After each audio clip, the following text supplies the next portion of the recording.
باشه عزیزم میتو. سلام خزم، خوبی؟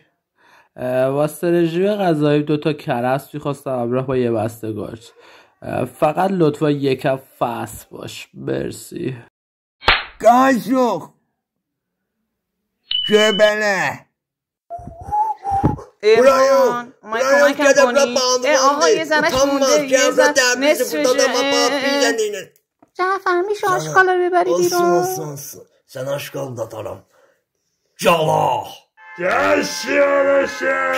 Pişirdirəm.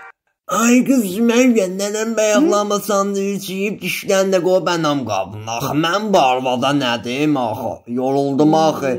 Göyə baxma ki, dişə bax bax. Baqa divara cəlil. Atma Xiyar. Dayan sənə görsədim də xiyar köpək olun qoduqu. Düz basaram rəhmətlik basan yerə köpək olun. Yüşdüm bu dükkəni.